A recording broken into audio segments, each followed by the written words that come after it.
pasajes lo interpretan así, así, así.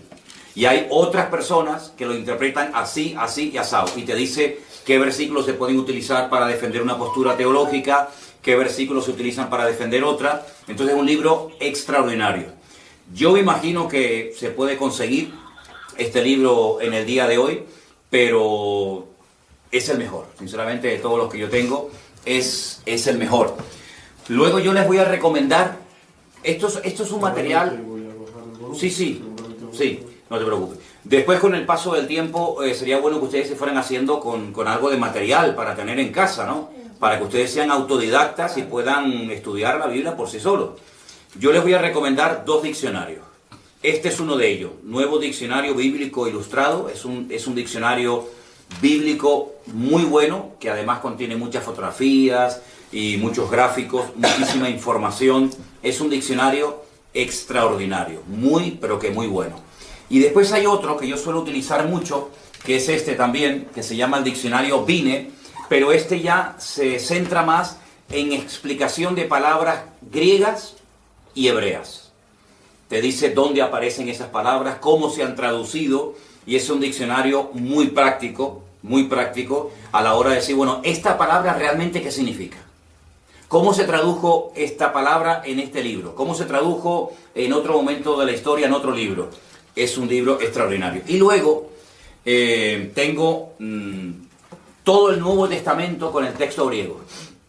Ustedes saben que el idioma griego es un idioma tremendamente rico y a veces una palabra traducida no explica exactamente lo que se quiso decir en un principio.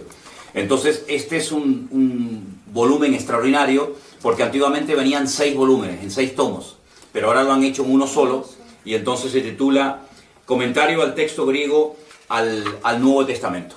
Durante estas próximas clases les iré recomendando diferentes libros para que ustedes tengan material muy bueno a la hora de conocer el tema de la escatología. Tenemos aquí en la pizarra una explicación, una definición de la palabra escatología, una palabra que parece muy rara, pero que no es tan complicada. La escatología bíblica, ¿vale?, es la rama de la teología. Teo es Dios, eología es palabra. Es la rama de la teología que trata de los acontecimientos finales. Escatos significa último, logos, palabra o estudio. Entonces es el estudio de las palabras que tienen que ver con los últimos tiempos. Yo sé que no es una palabra que se suele utilizar habitualmente en nuestro vocabulario de cada día, pero para que ustedes sepan que cuando hablamos de escatología no estamos hablando de nada raro, sino es la rama de la teología que estudia los acontecimientos finales. Hay parte de la teología que estudia la figura de Dios, hay parte de la teología que estudia la angelología, todo lo que tiene que ver con el mundo de los ángeles, los demonios y todo eso. Hay parte de la teología que tiene que ver con la salvación, etcétera, etcétera. Pero la parte de la teología que estudia los acontecimientos finales se llama escatología. En este caso, escatología bíblica. ¿De acuerdo? Entonces, es muy, muy importante que nos demos cuenta de un principio que funciona a la perfección. Y es que la Biblia se interpreta a sí misma. Esa es una regla de oro que hay que tener siempre presente. Lo que usted a lo mejor está leyendo en Daniel y no entiende, te vas a lo mejor al Apocalipsis y lo entiende, o viceversa. Vamos a hacer una prueba antes de entrar ya en materia, para explicar un par de capítulos muy fundamentales y necesarios de entender para poder entender el resto del tema de la escatología, para que ustedes se den cuenta lo importante que es entender otras cosas del libro de Daniel para poder interpretar adecuadamente el libro del Apocalipsis. Vamos a hacer un ejemplo. Vamos a ir, por ejemplo, al capítulo 13 del libro del Apocalipsis. El último libro de la Biblia, concretamente en el capítulo 13, los primeros versículos, vamos a leerlos para los hermanos que nos están escuchando. Apocalipsis 13, del 1 al 2. Y se van a dar cuenta que si ustedes no tienen una base bíblica para poder interpretar estos textos, ustedes no van a entender absolutamente nada, que es lo que les suele pasar a mucha gente, que cuando se quieren meter a estudiar escatología bíblica, como no tienen una base, el libro del Apocalipsis les aburre y entonces lo dejan para más adelante porque no entienden nada. Apocalipsis 13:1 dice: me paré sobre la arena del mar y vi subir del mar una bestia. Fíjense el dato que nos da aquí. Tenía 7 cabezas y 10 cuernos. Y en sus cuernos 10 diademas. Y sobre sus cabezas un nombre blasfemo. La bestia que vi era semejante a un leopardo. Sus pies como de oso. Y su boca como boca de león. Y concluye el versículo 2 diciendo que el dragón le dio 3 cosas. Le dio poder, le dio su trono y le dio grande autoridad. Ahora, está bien claro que este animal no existe. No hay ningún animal que se parezca a un leopardo, pero que cuando observa sus pies es como un oso y cuando habla es como un león. Entonces uno dice, esto no se puede interpretar literalmente. Detrás de esto hay un lenguaje simbólico. Cada animal, cada cosa que aquí nos proporciona el texto, tiene que significar algo, y como no sé lo que es ese algo, no entiendo el pasaje. Entonces lo que la gente hace es que lo descarta y ya digo, lo deja para más adelante. Entonces, lo primero que vamos a estudiar esta tarde es la figura o la imagen del rey Nabucodonosor. Y nos vamos al capítulo 2 del libro de Daniel. Leí estos versículos de Apocalipsis 13 para que os deis cuenta que si ustedes no entienden el pasado, no pueden entender el futuro. Entonces, en Daniel capítulo 2 es un capítulo extraordinario porque nos habla acerca de un sueño que el rey de Babilonia, en este caso Nabucodonosor, tuvo. Y entonces él dice que él quería saber su interpretación. Pero cuando él se reúne con todos los magos, sátrapas y adivinos de su corte, él les dice algo. Quiero que ustedes me interpreten el sueño que he tenido. Quiero saber lo que significa. Pero lo primero que quiero es que me digan qué fue lo que soñé. Y cuando yo vea que ustedes han sido capaces de contarme lo que yo soñé, entonces yo sabré que ustedes son capaces de interpretarme el sueño. Claro, esto nunca se había pedido. Las personas que estaban a su alrededor en la corte le dijeron, pero rey, ¿cómo te vamos a interpretar el sueño si no nos lo cuentas? Cuéntanos el sueño y nosotros te diremos lo que significa. Y él dijo, de eso nada. Si no me cuentan el sueño y a continuación su interpretación, los mando a matar a todos. Daniel, que vivía en el palacio del rey Nabucodonosor, pidió tiempo. Dijo, bueno, dame tiempo, vamos a orar, a ver si el Señor me quiere interpretar o me quiere dar la interpretación y a continuación también el sueño que has tenido. Vamos a Daniel capítulo 2. Después de orar y de buscar al Señor intensamente en oración, el Señor le reveló a Daniel lo que había soñado y lo que significaba ese sueño. Estamos en Daniel capítulo 2, versículo 27. Daniel capítulo 2, versículo 27. El misterio que el rey demanda, ni sabios, ni astrólogos, ni magos, ni adivinos lo pueden revelar al rey. Así de claro. Esto es imposible. Porque jamás en la historia había ocurrido que un rey quiere que le cuenten primeramente el sueño y después la interpretación. Pero hay un Dios en los cielos, el cual revela los misterios, y él le ha hecho saber al rey Nabucodonosor lo que ha de acontecer en los postreros días. He aquí tu sueño y las visiones que has tenido en tu cama. Versículo 29. Estando tú, oh rey, en tu cama, te vinieron pensamientos por saber lo que había de ser en lo porvenir. Y el que revela los misterios te mostró lo que ha de ser. Y a mí me ha sido revelado este misterio, no porque en mí haya más sabiduría que en todos los vivientes, sino para que se dé a conocer al rey la interpretación y para que entiendas los pensamientos de tu corazón.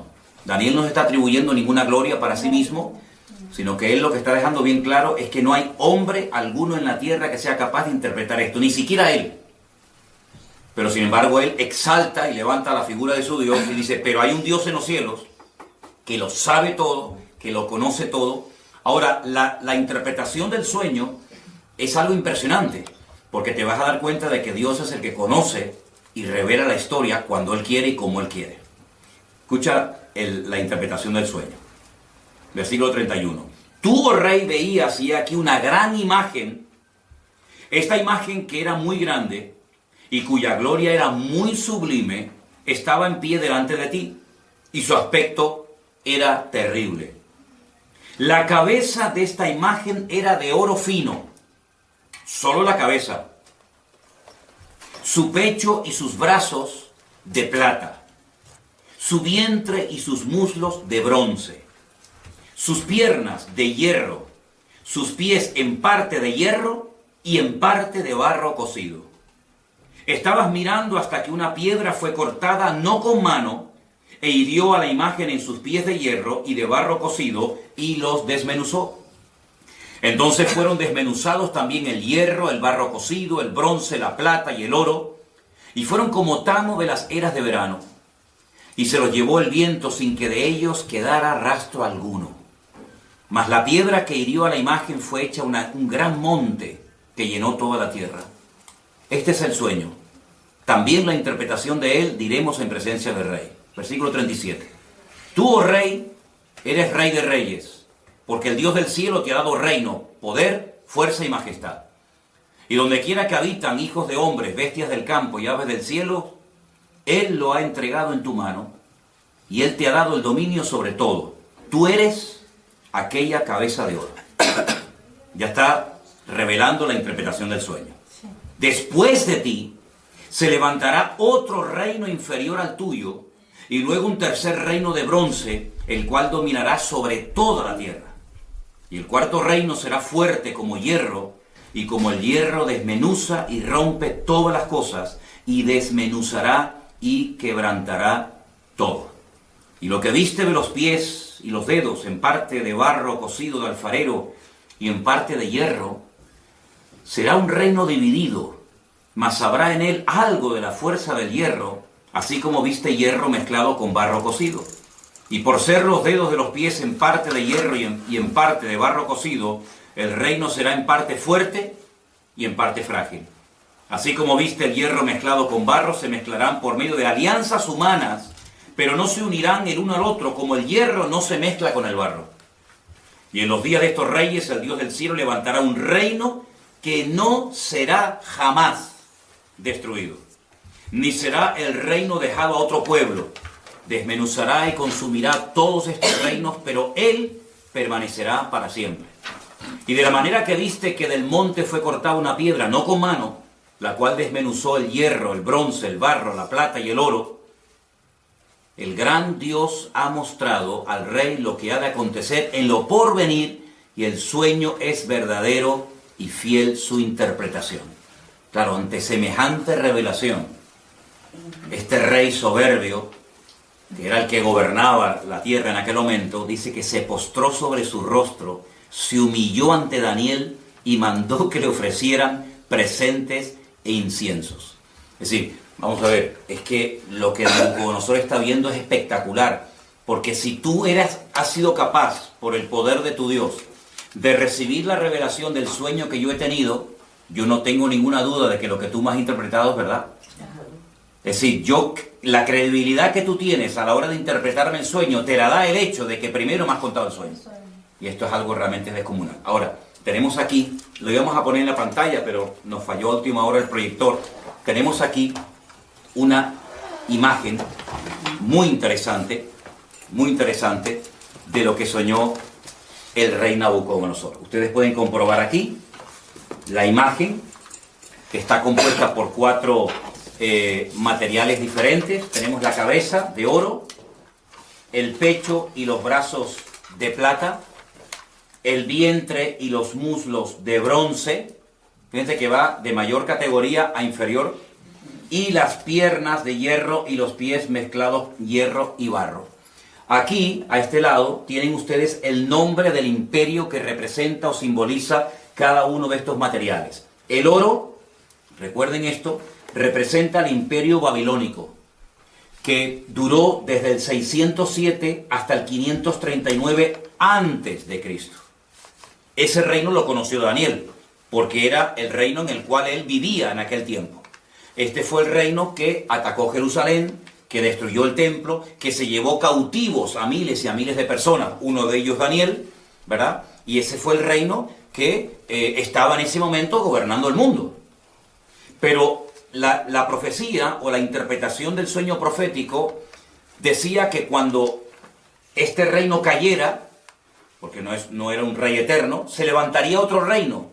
Y fíjense que como tiene dos brazos, nos habla acerca de dos naciones diferentes, los medos persas. Y este reino fue desde el 539 hasta el 531 después de Cristo. Los medos persas. Los persas hoy en día siguen existiendo bajo el nombre de Irán. Los iraníes son persas. Y los medos no tienen tierra y serían hoy en día los famosos kurdos. Los kurdos, los que están siempre tratando de reclamar un trocito de tierra para ellos. Y esto, cuando tú miras atrás, claro, para Daniel esto era profético, esto no se había dado. Esto era, bueno, vamos a ver si esto es verdad. Pero tú sabes perfectamente que cuando miras atrás, no solamente porque la Biblia lo dice, sino porque la historia secular lo corrobora, efectivamente. Todo el mundo sabe que después de la caída del Imperio Babilónico, se levantaron y gobernaron muchas naciones de la tierra durante mucho tiempo, los medos persas.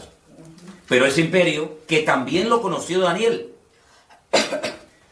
pues cayó y se levantó un tercer imperio que lógicamente ya Daniel no pudo conocer, porque si no, este hombre ¿cuántos años va a tener? ¿Ve? Este imperio, que era el imperio de los griegos, del cual habla mucho la Biblia en el libro de Daniel, iría desde el 331 hasta el 168 antes de Cristo, y está representado por el vientre y los muslos de bronce, ¿vale?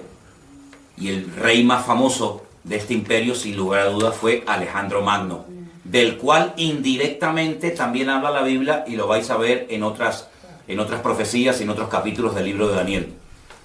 Pero el imperio... Perdón, ¿de sí. bronce o de cobre? ¿Perdón? ¿De bronce o de cobre? De bronce. Ahí pone cobre. ¿De cobre? ¿Dónde está? Aquí, ¿no? Sí, bueno, pero bronce. Es bronce. Bronce. ¿Ok? Ese imperio, aunque fue un imperio muy importante que ejerció una influencia tremenda, prueba de ello es que el Nuevo Testamento se escribió en el idioma de esta gente, en el idioma de los griegos, ¿vale? Ese imperio cayó, y hay cosas muy interesantes que contar acerca de ese imperio. Y se levantó un cuarto imperio que está representado por las piernas de hierro, y fue un imperio que casi duró 1000 años. Ten en cuenta que de todos los miembros del cuerpo humano, el miembro más largo son las piernas. Y por eso las piernas representan al imperio romano. Pero hay dos piernas, y así como había dos brazos que representan a los medos y a los persas, también había dos partes del imperio romano muy importantes, Oriente y Occidente. ¿Vale? La capital del imperio romano en Oriente, ¿cuál era? Constantinopla. Y la capital del imperio romano en Occidente era Roma. ¿Vale? Este fue el imperio del Nuevo Testamento. Este es el imperio que conoció Cristo, que empezó en el 476 hasta el 900 y pico después de Cristo. De todos los 4 imperios que aquí se menciona en la Biblia, que iban a aparecer a lo largo de la historia de la humanidad, el único que encontramos en el Nuevo Testamento es el imperio de los romanos. Estos 3 ya habían desaparecido en la época de Cristo. El babilónico, el medo-persa y el griego ya no existían, aunque lógicamente dejaron mucho de su influencia, y bueno, todavía se pueden ver vestigios y ruinas y monumentos de estos imperios, pero que desaparecieron antes de Cristo. El Antiguo Testamento, la Tanaj, como se llama en hebreo, nos relata la historia del imperio babilónico, nos relata la historia del imperio medo-persa, pero no dice absolutamente nada del tercer imperio, que es el imperio de los griegos. No tenemos información en nuestras Biblias sobre el imperio griego. Pero en el Concilio de Trento, siglo XVI, ¿vale? Concilio de Trento, siglo XVI, la Iglesia Católica, a través del Papa de turno, decidió incluirle decidió por su cuenta y libre albedrío meterle 7 libros más al Antiguo Testamento. Y uno de esos libros yo les recomiendo que lo lean. Se llama Primera de Macabeos y Segunda de Macabeos. Por eso si alguien te dice, oye, ¿por qué la Biblia de ustedes tiene 66 libros y la de los católicos tiene 72? ¿Es que ustedes le han quitado libros? No, es al revés. No es que nosotros le hayamos quitado libros, es que ustedes le han metido libros. Ustedes le han metido 7 libros más en el Concilio de Trento, siglo XVI. Esos libros, por ejemplo, se llaman Sabiduría, Judith, Tobías, Primera y Segunda de Macabeos. Y esos libros de Primera y Segunda de Macabeos son la historia, son la historia de la influencia del Imperio griego durante el tiempo que se dividió el Imperio griego. Cuando Alejandro Magno se muere, pues se divide en 4, que ya hablaremos en su momento acerca de eso, y entonces el Antiguo Testamento termina contándonos la historia de los medos persas, pero claro, si tú estás estudiando esta profecía, tú dices, bueno, pero ¿y entonces los griegos? Es que el Antiguo Testamento no termina contándote la historia de los griegos. Y cuando empiezas el Nuevo Testamento ya te encuentras a los romanos, Poncio Pilato, el César de Roma, etcétera, etcétera. Entonces tú dices, ¿qué pasó con el tercero? Bueno, tú sabes, o debes saber, que entre el Antiguo Testamento y el Nuevo Testamento hay 400 años de silencio, donde no se cuenta nada, ¿vale? Y entonces por eso los griegos no aparecen en el Antiguo Testamento, pero estaba profetizado por el Señor de que habría un tercer imperio llamado el Imperio de los griegos, de los macedonios, ¿de acuerdo? Entonces lo que tienen que aprenderse sí o sí de memoria, y no es tan complicado, son 8 palabras: oro, plata, bronce y hierro. Mira qué fácil. Oro, plata, bronce y hierro. Babilonia, Medo-Persia, Grecia y Roma. Ya está. Con esos 4 materiales, ustedes saben que la interpretación del sueño del rey Nabucodonosor consistía en revelarle al rey Nabucodonosor la historia de 4 imperios que tendrían mucho que ver con el pueblo de Dios, tanto en el Antiguo como en el Nuevo Testamento. Podríamos contar cientos de cosas de cada uno de los imperios. Por ejemplo, este imperio, el babilónico, fue el que destruyó el primer templo, por ejemplo, ¿vale? Fue el segundo imperio de los medos persas el que permitió la reconstrucción del segundo templo, por ejemplo, ¿verdad? Ahí está, en este segundo periodo, en este segundo templo, está la historia del famoso libro de Esther, donde está Asuero, donde está el rey Artajerjes, el rey Darío, ¿vale? El rey Ciro. Todo eso ocurre bajo el gobierno de los medos persas, el segundo imperio que hubo, ¿vale? Hay muchas cosas que se pueden contar acerca de cada uno de estos imperios. Fue el cuarto imperio el que, por así decirlo, inventó el sistema de muerte más despiadado y humillante del mundo, que es la crucifixión, y era el que estaba profetizado que emplearían con la figura de Cristo. Por eso el Mesías no podía haber nacido antes del Imperio Romano, porque prácticamente no existía la crucifixión, ¿vale? Fue el Imperio griego, con su cultura y su filosofía y su idioma tremendamente rico, el que utilizó el Señor para la traducción de la Biblia por primera vez. La primera vez que se tradujo la Biblia, el Antiguo Testamento, ¿vale? El Nuevo Testamento aún no estaba escrito, fue en el idioma griego. Y esa versión se conoce como la versión o la Biblia de la Septuaginta. Porque se llevaron a 70 intérpretes de la Biblia a la ciudad de Alejandría y allí se les pidió que tradujeran la Biblia. Y esa primera traducción se llamó la Biblia de la Septuaginta. ¿De acuerdo? Ahora bien, esta imagen fue un sueño que tuvo el rey Nabucodonosor. Ahora pueden entender ustedes la soberbia de este rey cuando le dice Daniel, tu reino es solamente la cabeza de oro. Pero cuando tu reino caiga, se levantará un segundo, un tercer y un cuarto imperio. Pero si ustedes siguen leyendo el libro de Daniel, se van a dar cuenta que en el capítulo 3, él manda a construir una imagen toda de oro, desde la cabeza hasta los pies. Como diciendo, yo no reconozco, yo no acepto, por mucho que se haya humillado y por mucho que haya reconocido que el Dios de Daniel era el verdadero, hay un momento en el que él reflexiona y dice, ¿cómo? ¿Que va a haber un segundo imperio, un tercero y un cuarto? De eso nada. Él manda a construir una estatua de oro. Les voy a leer unos versículos simplemente del capítulo 3. El rey Nabucodonosor, verso 1, hizo una estatua de oro cuya altura era 60 codos, su anchura era de 6 codos, la levantó en el campo de Dura, en la provincia de Babilonia. Un atentado contra la revelación divina, como diciendo, toda la estatua va a ser de oro porque mi reino va a durar eternamente y para siempre. Y ese fue el gran milagro de aquellos 3 jóvenes que dice la Biblia que no quisieron postrarse ante la imagen de oro y fueron arrojados dentro de un horno de fuego, y el Señor los salvó milagrosamente de la muerte. Y otra vez el rey Nabucodonosor cae de rodillas y reconoce que el Dios de estos chicos es el Dios verdadero. Pero bueno, vendrán otros momentos en los que demostrará su soberbia y su orgullo, porque a pesar de las cosas tremendas que está viendo, él sigue, como decimos aquí, R con su actitud, ¿no? De no querer reconocer las cosas.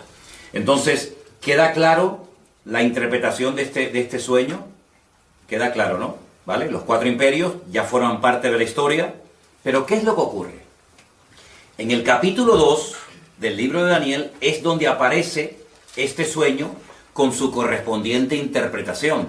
Pero, a su vez, Daniel también tiene un sueño, en el capítulo 7.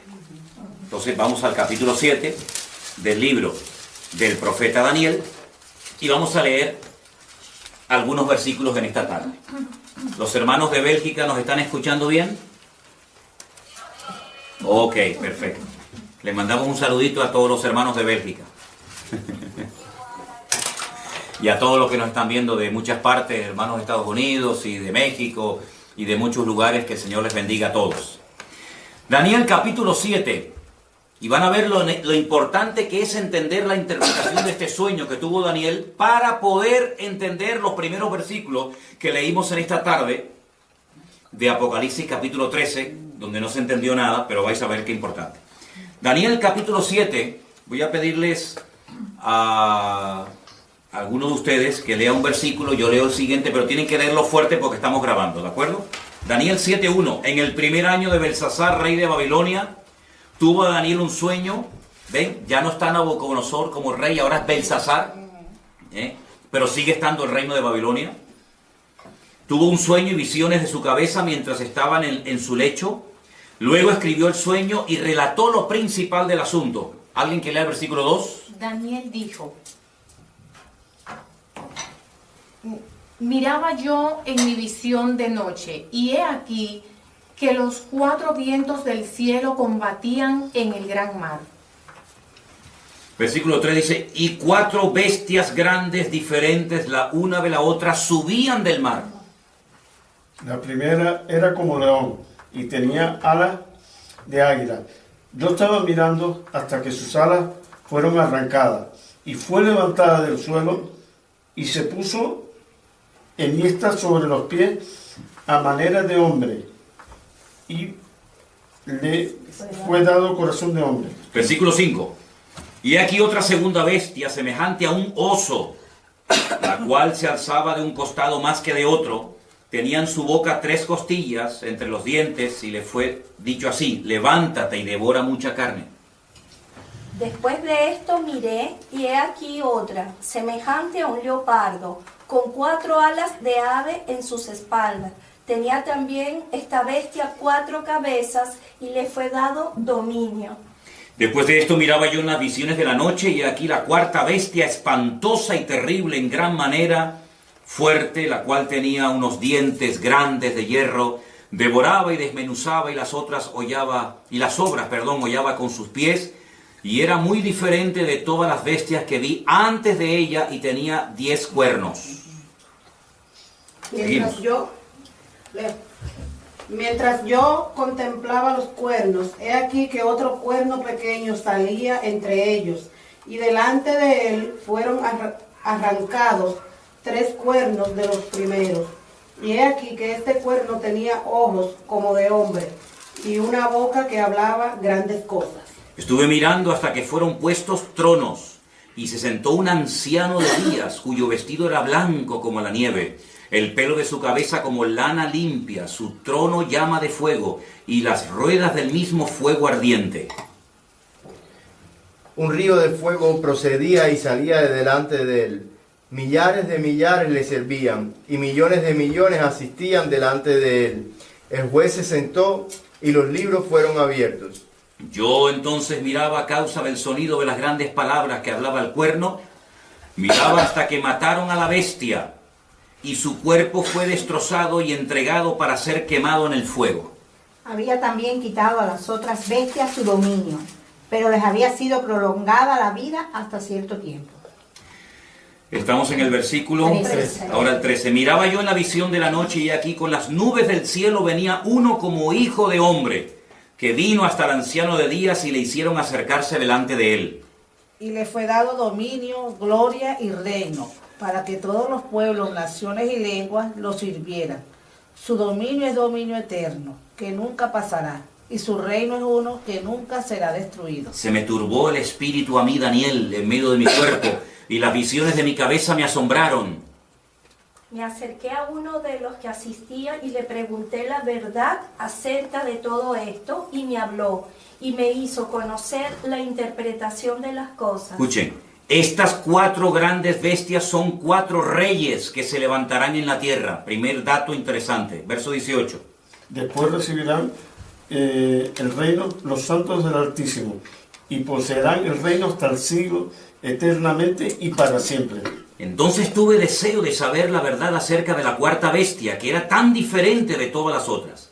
Espantosa en gran manera, tenía dientes de hierro, uñas de bronce, que devoraba y desmenuzaba, y las sobras hollaba con sus pies. Asimismo, acerca de los 10 cuernos que tenía en su cabeza, y del otro que le había salido, delante del cual habían caído 3, y este mismo cuerno tenía ojos y boca que hablaba grandes cosas, y parecía más grande que sus compañeros. Y veía yo que este cuerno hacía guerra contra los santos y los vencía. Hasta que el anciano vino y se hizo justicia a los santos del Altísimo. Y llegó el tiempo y los santos recibieron el reino. Podríamos seguir leyendo todo el resto del capítulo, que no tiene desperdicio. Y creo que es bueno que lo leamos, porque lo que más le llamó la atención a Daniel fue la 4ª bestia. Sobre todo, ¿no? Dice que la 4ª bestia será un 4º reino en la tierra, el cual será diferente de todos los otros reinos. Y a toda la tierra devorará, trillará y desmenuzará. Despedazará, perdón. Y los 10 cuernos significan que de aquel reino se levantarán 10 reyes, y tras ellos se levantará otro, el cual será diferente de los primeros, y 3 reyes derribará. Y hablará palabras contra el Altísimo, y a los santos del Altísimo quebrantará, y pensará en cambiar los tiempos y la ley, y serán entregados en su mano hasta tiempo, tiempos y medio tiempo. Pero se sentará el juez y le quitarán su dominio, para que sea destruido y arruinado hasta el fin. Y que el reino y el dominio y la majestad de los reinos debajo de todo el cielo sea dado al pueblo de los santos del Altísimo, cuyo reino es reino eterno, y todos los dominios le servirán y le obedecerán. Aquí fue el fin de sus palabras. En cuanto a mí, Daniel, mis pensamientos me turbaron y mi rostro se demudó, pero guardé el asunto en mi corazón. Tremendo las visiones y los sueños que esta gente tenía, ¿verdad? Ya el primer sueño del rey Nabucodonosor quedó interpretado. Ahora vamos a interpretar, vamos a decir qué es lo que significan estas 4 bestias que ustedes tienen aquí en la imagen. No sé si se verán bien, porque depende de donde estén sentados, se ve mejor o peor. Primer animal que vio Daniel, un león con alas. Un león con alas.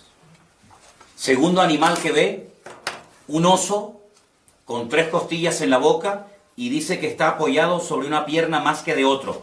Luego, ahí hay una falta de estabilidad tremenda. Tercer animal que ve, un leopardo con 4 cabezas. Y la 4ª bestia que ve, una cabeza 10 cuernos, terrible, espantosa, destructiva, sin piedad, sin misericordia, y fue algo que le espantó tanto a Daniel que él más que nada quería saber qué significaba, qué representaba la cuarta bestia. Ahora, la interpretación de qué representan estos animales es exactamente la misma que la interpretación del capítulo 2 de Daniel. La cabeza de oro representa o representaba a Babilonia, ¿sí o no? Sí. Al lado de la cabeza pongan el león con alas, representa también a Babilonia. Es lo mismo. Lo que pasa que Daniel, como siervo de Dios, ve la ferocidad de los reinos, mientras que, digamos que Nabucodonosor, como rey, lo que ve es la grandeza de los reinos, el oro, la plata, etcétera, etcétera, ¿no? Lo rápido que atacaba ese imperio está representado por las alas del león, ¿verdad? El oso representa a los medos persas, exactamente igual. Uno de los dos era más fuerte que el otro. Los persas eran más fuertes que los medos. Y por eso está apoyado sobre una pata más que de otra. Las 3 costillas que lleva en la boca representan 3 naciones, que le voy a decir qué naciones representan. Tengo aquí otra Biblia. Apunten que esas 3 costillas en la boca representan a Babilonia, Lidia y Egipto. Babilonia, Lidia y Egipto. Lidia. Hay un lugar que se llama Lidia, no Lidia. Y Egipto. Y Egipto. Perdón, no Libia. No, Lidia. Lidia, como el nombre de... Lidia. Lidia, con D. Con D. Con D. Babilonia, Lidia, Y Egipto. Y Egipto. Lidia. Ok. El leopardo de 4 cabezas representa al imperio de los griegos.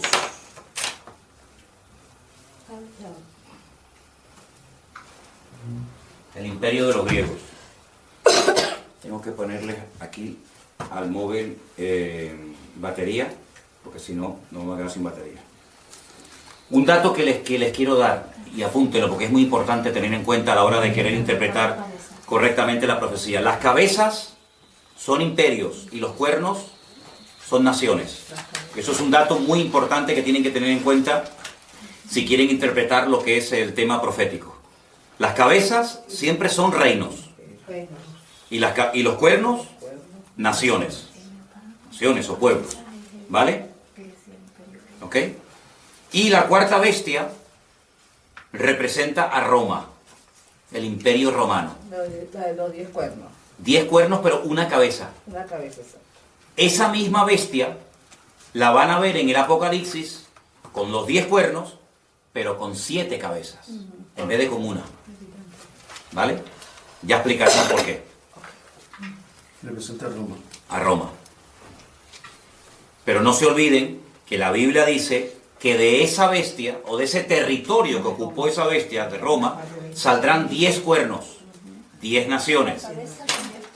Y de esas 10 cuernos sale uno, que es lo que llaman el cuerno pequeño, que hablaba blasfemias contra los santos del Altísimo, que le hacía guerra a los santos del Altísimo y los vencía. Ahora, en ese momento, los santos del Altísimo no eran los cristianos. La iglesia ni existía. La iglesia ni había nacido. Estamos cientos de años antes de Cristo, ¿vale? Por lo tanto, está haciendo una referencia directa a los ataques que recibirían los santos en aquel momento, que era el pueblo de Israel, ¿vale? Para saber ubicar cada cosa en su sitio. Entonces tenemos que el oro y el león con alas es Babilonia. Es lo mismo, Sí. pero visto desde 2 puntos de vista diferentes. Uno como estadista, que es lo que era el rey Nabucodonosor, otro como profeta. El oso es medo persa, exactamente igual que la plata. La plata del pecho y lo de los brazos. El bronce, que representa a los griegos, que está representado por el leopardo de 4 cabezas. ¿Por qué? Porque cuando muere Alejandro Magno, su imperio se divide en 4. Apunten estos 4 nombres, son un nombre un poquito raro, pero es bueno que los anoten. Lisimaco, Seleuco, Ptolomeo y Casandro. Lisimaco. Repito, sí, voy despacio, perdón. Lisimaco. Me hacen así los hermanos, me hacen así. Lisimaco, Seleuco, Ptolomeo y Casandro. ¿Eso qué era? Eso eran los 4 generales que se repartieron el territorio que le perteneció a Alejandro Magno, que muere a la edad de 30 años cuando él intenta reconstruir la ciudad de Babilonia. ¿Ok? ¿Puedes repetir el tercero? A ver. Ptolomeo. Ptolomeo, Casandro, Seleuco, No, Silima. Silimaco, sí, pero Ptolomeo, Casandro, Seleuco y Lisimaco. Recuerden ese nombre Seleuco, porque ustedes van a oír mucho del imperio griego que tiene que ver mucho con Israel, de los famosos seleucidas. Los seleucidas, cuando ustedes vayan a leer en la Biblia católica esos libros de historia de Israel que le añadieron, como dije antes, en el siglo XVI, Concilio de Trento, al Antiguo Testamento, ustedes van a encontrar un personaje terrible, llamado Antíoco Epifanes. Ese era un seleucida, porque el imperio romano se dividió en 4 y la parte que a él le correspondió era la parte que conocemos hoy en día como Israel. Y este es el que coge un cerdo y lo sacrifica en el altar en el templo de Jerusalén. Porque podríamos hablar mucho, largo y tendido, acerca de las estrategias de estos 4 imperios. Por ejemplo, el primero destruyó el templo. Él no quería que hubiera ningún templo más que el de ellos. Pero el segundo imperio manda a construir el templo. El tercer imperio no lo destruye, pero lo profana. Y el cuarto imperio lo vuelve a destruir. Entonces son las distintas estrategias de Satanás a lo largo de la historia, de cómo él ataca al pueblo de Dios. Uno lo destruye, a otro intenta que se asimilen a la cultura de los griegos. De hecho, el templo en la época de los griegos se había convertido en una especie de gimnasio, donde tenían sus ídolos y sus estatuas, ¿te dan cuenta? Entonces todo esto es muy interesante que lo sepa. Y la cuarta bestia es nada más y nada menos que Roma, ¿sí? Vamos a ponerles aquí a los hermanos para que sigan viendo el estudio, ¿ok? De acuerdo. Les voy a poner aquí una imagen. Aquí tienen ustedes, por ejemplo, ¿ves? Al oso, ¿veis? El oso con las 3 costillas en la boca representa a los medos persas, ¿sí? Vamos a ver si puedo ponerles otras imágenes, porque a veces, como dice el refrán, una imagen vale más que 1000 palabras, ¿no? Tenemos, por ejemplo, miren esta imagen de este... Aquí tenemos el león con las alas. ¿Quién era el león con las alas? Babilonia, ahí lo tenemos. Bueno, en algunos lugares, aquí en Santa Cruz, hay edificios que en lo alto tienen un león con alas. De hecho, hay una compañía de seguros. Hay una compañía de seguros que su símbolo es el león con alas. Y hay edificios de los antiguos masones en Santa Cruz de Tenerife que aparecen en las fachadas y en las azoteas leones con alas, porque se identifican con el imperio de Babilonia. La palabra Babilonia viene de Babel, que significa confusión. Esa famosa torre de Babel, allí se estaba construyendo. ¿Y cuál era la capital en aquel tiempo de esta gente? Pues era Nínive, a donde quería mandar el Señor a su siervo, el profeta Jonás, ¿no? Entonces, vamos a ir otra vez a Apocalipsis capítulo 13 y vamos a cambiar las palabras que aparecen ahí por los nombres de los imperios. Y vas a ver cómo lo vas a entender ahora perfectamente. Al principio, Apocalipsis 13, 1 y 2, lo leímos y nadie entendió nada. Ahora vas a ver que lo vas a entender perfectamente con esta pequeña explicación que te he dado. ¿Alguien que me lea los 2 primeros versículos, por favor? Me paré sobre la arena del mar y vi subir del mar una bestia que tenía 7 cabezas y 10 cuernos, y en sus cuernos 10 diademas y sobre sus cabezas un nombre blasfemo. Ok, ahora vamos a sustituir el nombre de los animales por los imperios que representan. Vuélvelo a leer otra vez, por favor. Ustedes allí en Bélgica y los hermanos que nos ven por ahí, inténtenlo hacer en casa, pero cambiando el nombre del animal y sustituyéndolo por el imperio que representa o simboliza. Ok, otra vez. Me paré sobre la arena del mar y vi subir del mar una bestia. En otro versículo que ya les daré, el mar representa las naciones. ¿Vale? Tenía 7 cabezas, 10 cuernos. En sus cuernos 10 diademas, sobre sus cabezas un nombre blasfemo. Y la bestia que vi era semejante a... Un leopardo. ¿Y quién es el leopardo? El imperio griego. Griego. Al tercero. Griego. La bestia que vi era semejante, se parecía a un griego. Sus pies, es decir, la forma como se movía, la forma como actuaba, era como de un persa, de un medo persa.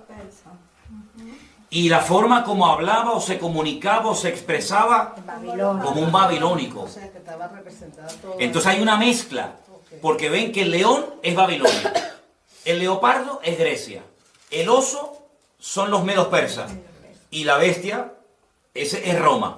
Pero ahora ya no es un animal el que representa un imperio, sino que ahora es una mezcla, lo que representa a esta última bestia, y esta bestia de la cual se está hablando aquí en Apocalipsis 13, es el anticristo. En Apocalipsis capítulo 13, ya lo estudiaremos en su momento, se habla de 2 personajes. Una bestia, que es el anticristo, y otra bestia, que es el falso profeta. Otro personaje completamente diferente. Digamos que el anticristo va por la línea política, es el político de turno, el que gobierna, y el falso profeta es el que se encarga, digamos, de lo religioso, de lo espiritual, por decirlo de alguna manera. Entonces uno dice, bueno, si el anticristo, o la bestia, como se lo llama en el Apocalipsis, es semejante a un leopardo o a un griego, uno tiene que indagar y estudiar fuera de la Biblia cómo era el estilo de vida de la gente griega. Y uno dice, era gente que le daba una importancia tremenda al aspecto físico. Miren la cantidad, yo no sé en otros países, pero alrededor de nuestra iglesia hay 7 gimnasios y todos llenos. Es decir, es un hombre que le va a dar una importancia tremenda a la imagen, al aspecto físico. Es interesante. Una persona que se va a cuidar, una persona que va a dar una imagen atractiva, una imagen llamativa, porque así eran los griegos, se cuidaban hasta decir basta. Pero cuidado porque eran bisexuales la mayoría de los griegos, les gustaba tanto las mujeres, como los hombres, como los niños, como los animales, como lo que apareciera. Estamos viviendo en unos tiempos donde hoy en día hay mucha gente que dice, no, a mí me gustan las mujeres, me gustan los hombres, terrible. Eran hedonistas, es decir, el placer como meta, el placer como objetivo. Pasarlo bien, disfrutar de la vida, sean drogas, sea sexo, sea lo que sea. Así eran los griegos. Eran gente culta. La cuna de toda la filosofía tiene su origen en Grecia. Eran gente culta, no eran estúpidos, no eran ignorantes, eran gente culta. Luego, sabían expresarse, sabían hablar. Lean los discursos ustedes de Platón, de Aristóteles, de Sócrates. Eso es alucinante, la riqueza del vocabulario, ¿verdad? La demagogia que utilizaba aquella gente, la oratoria que tenían, todo eso lo va a tener este tipo, ¿verdad? Porque se va a parecer a un griego. Pero además dice que sus pies, su forma de actuar, era como de un oso. Y los osos son los persas. Claro. Oigan hablar ustedes a los persas. Te cautivan. Hablan así, muy suave. Calmado. No es como los árabes que hablan muy brusco, muy cerrado, muy bruto el idioma, ¿no? El persa es muy suave en su forma de hablar, muy tranquilo, te cautiva. ¿No han visto los gatitos persas, lo lindos que son? Son así los persas, son cautivadores, son seductores, te atrapan, su forma de ser es impresionante. Pero dice la Biblia que su boca es como la de un león, destructivos a más no poder. Entonces te das cuenta que es una mezcla de culturas, es una mezcla de pueblos, de influencias del pasado. ¿Te das cuenta lo importante que es saber lo que significan los animales del Antiguo Testamento? Claro. Porque si no, no te enteras a la hora de interpretar el Nuevo. Pero hay un dato muy importante. La última parte del versículo 2 dice que el dragón, y el dragón en la Biblia, ¿quién es? Satanás. Es uno de los muchos nombres que recibe Satanás en la Biblia. Dragón, Satanás, diablo, serpiente antigua, etc. El dragón o Satanás le dio poder, su trono, una sede de gobierno y grande autoridad. Sería interesante preguntarnos dónde está la sede de gobierno mundial, o por lo menos europea, de Satanás hoy en día. Porque cuando estudiemos las iglesias del Apocalipsis, ustedes van a ver que hay un mensaje a una iglesia, y a esa iglesia le dice el Señor: yo sé dónde ustedes tienen su congregación. Ustedes tienen la iglesia, ustedes se congregan donde hoy por hoy Satanás tiene su trono. Pero Satanás no tiene hoy en día su trono allí. Entonces tú te vas a dar cuenta de que las naciones que se van a unir en los últimos tiempos para apoyar al anticristo son naciones que surgen del antiguo territorio del Imperio Romano. Y entonces uno tiene que estudiar la historia y preguntarse: ¿y los romanos qué parte del mundo conquistaron? ¿América? No. ¿Oceanía? Tampoco. Los romanos conquistaron toda Europa, todo el norte de África y Oriente Medio. Por eso ven dos piernas, porque una pierna representa un continente y la otra pierna representa la otra parte, África y Occidente. Qué curioso que el único continente del mundo que se ha unido militarmente, económicamente, políticamente, etcétera, etcétera, etcétera, ¿cuál ha sido? Europa. Europa hace años se enfrentó en una guerra donde murieron 65 millones de personas, donde franceses, alemanes, ingleses, austríacos, polacos, todos se odiaban. Sin embargo, hoy en día son amigos y se sientan todos a comer en la misma mesa. Hubo una primera guerra mundial donde murieron millones de personas. Es decir, el único continente donde se han llevado a cabo 2 guerras mundiales ha sido Europa. Y sin embargo, hoy en día se han unido y hay una sede de gobierno hoy por hoy en Europa, que está desde donde nos están viendo ahora mismo nuestros hermanos de Bélgica, allí en Bruselas, desde donde está la sede de gobierno europeo, y lo que se aprueba ahí afecta para bien o para mal al resto de Europa. De hecho, los españoles, los franceses, los alemanes, etcétera, tienen sus eurodiputados, sus representantes en ese lugar donde se dictan leyes de todo tipo. Entonces se dan cuenta de que lo que antes era un sueño o algo imposible, que incluso tuviéramos una moneda en común, los alemanes, los franceses, los italianos, los belgas, los portugueses, los griegos, etcétera, hoy en día es una realidad, ¿verdad? El euro, Europa, hasta nuestro nombre, hasta el nombre de nuestro continente tiene nombre de mitología griega. Estudien, vean, yo no lo voy a decir, pero estudien ustedes, indaguen quién fue Europa. ¿Quién fue Europa? ¿De dónde viene el nombre Europa? Era parte de la mitología de la historia griega. Entonces se dan cuenta que el imperio griego ha caído, pero la influencia griega sigue estando hoy en día, vamos, entre nosotros de una forma tremenda, tremenda. Entonces, por una parte uno ve gente muy culta, pero por otra parte ve a esa gente tan culta que son después unos auténticos salvajes y unos auténticos liberales, porque va a haber una mezcla de cultura, de salvajismo, de religiosidad, de espiritualidad. Y una cosa, los griegos eran muy religiosos.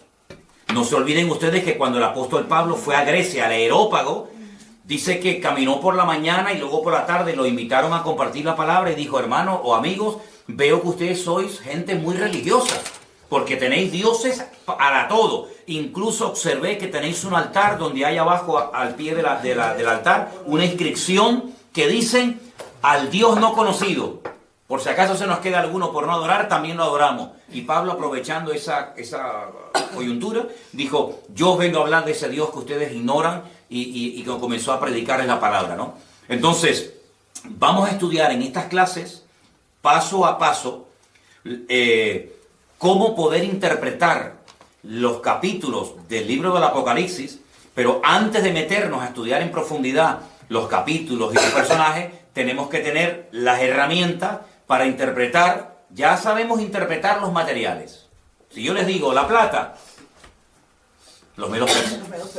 El oro, Babilonia. El leopardo de 4 cabezas, que representa la división del imperio griego cuando muere Alejandro Magno, los 4 generales. Ya sabemos quiénes son los griegos. La bestia con una cabeza y 10 cuernos, los romanos. El león con alas, los babilónicos. Bueno, ahora nos quedan los caballos que cambian de color en el libro de Apocalipsis. Y también nos queda no solamente el tema de los caballos, sino también el lenguaje simbólico que se emplea cuando se habla de algunos imperios en particular, como por ejemplo el macho cabrío y el carnero. Eso lo vamos a ver la próxima semana, cómo hay una batalla entre el macho cabrío y el carnero, cómo se enfrentan el uno al otro, cómo hay un cuerno que le crece de una forma enorme, de una forma desproporcional. Todo eso lo vamos a ir viendo porque el libro del Apocalipsis está escrito en un lenguaje simbólico y hay que dominarlo. Pero luego una cosa que yo creo que es fundamental es, después, con toda esta información, saber poner cada pieza en su lugar. Es decir, todo el mundo ha oído hablar algo del anticristo, de la marca de la bestia, del falso profeta, de Armagedón, ¿vale? Ahora, con todas esas piezas, ¿dónde va cada una? ¿Qué es primero? ¿Los sellos, las copas, las trompetas, el caballo negro, el caballo blanco, el amarillo? ¿Qué va primero? ¿La marca de la bestia o el arrebatamiento de la iglesia? ¿Qué va segundo? ¿La gran tribulación? Todo eso hay que saber ponerlo en su sitio, y la próxima semana, Dios mediante, vamos a poner aquí en la pizarra, vamos a hacer por orden los acontecimientos. Vamos a dar algunos versículos, como mínimo 3 por cada acontecimiento, para que ustedes puedan demostrar, yo creo en esto, por esto, porque lo dice la Biblia, y aprendernos el orden y explicar cada uno de esos acontecimientos, ¿de acuerdo?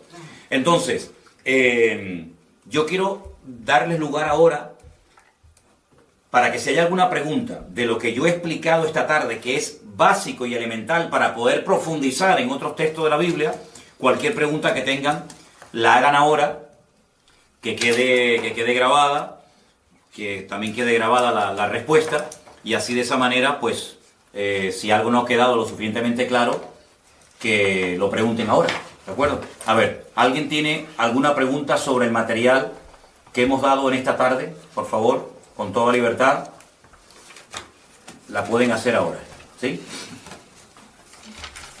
Pastor, los 4 generales que cuando Alejandro Magno, que se separaron, ellos también, por supuesto, ellos formaron parte de lo que es ahorita Europa. Entonces, ¿cuáles fueron los sitios donde ellos se establecieron? Muy buena pregunta. Los 4 generales que se encargaron de administrar el territorio que había sido previamente conquistado por Alejandro Magno, se repartieron diferentes zonas. Unas zonas tocaba Europa, yo lo voy a decir exactamente el próximo día, ¿sí? Otros tomaron territorios de África, otros territorios tomaron, por ejemplo, lo que sería Palestina y Siria y Jordania. Entonces, eso es muy importante porque de uno de esos cuatro viene el anticristo. Y eso es muy importante porque nosotros tenemos que saber el anticristo, qué características como humano tiene. Yo sé que hay películas en Hollywood donde aparece Satanás teniendo relaciones sexuales con una mujer y nace el anticristo. Esas son películas. El anticristo tiene padre y tiene madre. El anticristo es un político de carne y hueso que se dará a conocer, que tendrá un poder tremendo, una influencia tremenda a nivel mundial, que tendrá apoyo militar, apoyo económico, apoyo político de muchas naciones, y que va a llevar en un principio a muchas naciones, digamos, a la prosperidad, a la abundancia, etcétera, pero que al final quebrantará todos los pactos y acuerdos y convenios que previamente había firmado y establecido, incluido uno con el pueblo de Israel, ¿verdad? Les traicionará y entonces se volverá el peor gobernante de todos los tiempos, con matanzas y con guerras y con injusticias tremendas, ¿no? Pero muy importante la pregunta que tú has hecho, porque tenemos que saber esos 4 generales qué territorio dominaban. Por eso dije antes los famosos seleucidas, Sí. los seleucidas, la famosa guerra de los asmoneos, la famosa guerra de los macabeos. La palabra macab significa en hebreo martillo. Los macabeos eran los que golpeaban, los que intentaban golpear y destruir al imperio de los griegos, que por un tiempo lo consiguieron, cuando volvieron a consagrar el templo de Jerusalén. De ahí viene la famosa fiesta de Hanukkah y todo eso, que ya lo explicaremos en su momento. Pero la próxima semana te digo exactamente el territorio que ocuparon, ¿de acuerdo? Vale. ¿Alguna pregunta que ustedes quieren hacer, o los que me están viendo en directo quieren hacer alguna pregunta sobre la clase de hoy?